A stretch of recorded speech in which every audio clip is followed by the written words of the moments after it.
Elbette kenar oldu bizim şairimiz, yoksa ki meslu kumar oldu bizim şairimiz.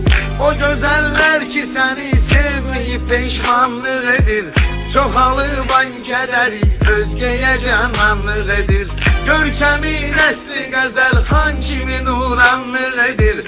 Hak söze cazibedar oldu bizim şairimiz, hak söze cazibedar oldu bizim şairimiz.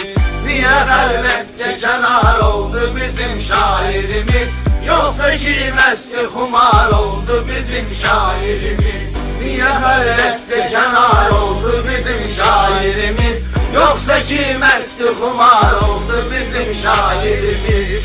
İçe insan o kadar ki yine de ağlı qala, axtarıb dürrü geze kəlməsi maraqlı qala.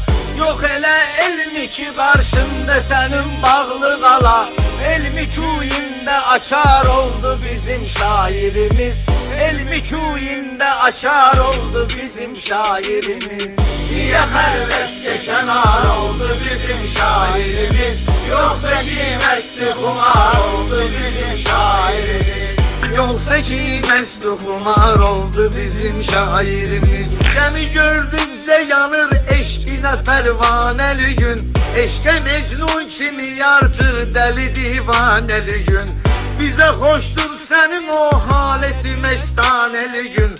Sanmam ey bəzmi bəzar oldu bizim şairimiz, sanmam ey bəzmi bəzar oldu bizim şairimiz. Niye xəlvətdə kənar oldu bizim şairimiz, yoksa ki mesli kumar oldu bizim şairimiz. Niye xəlvətdə kənar oldu bizim şairimiz, yoksa ki mesli kumar oldu bizim şairimiz. Bülbül öz qöncəsinin eşqinə pərvaz eləyir, oxuyub eşqi məhəbbətini avaz eləyir. Sən deyirsən ki gözəllər sənə çox naz eləyir, naz edən şuxədə yar oldu bizim şairimiz, naz edən şuxədə yar oldu bizim şairimiz. Niyə xəlvətdə kənar oldu bizim şairimiz, yoksa ki mesli kumar oldu bizim şairimiz.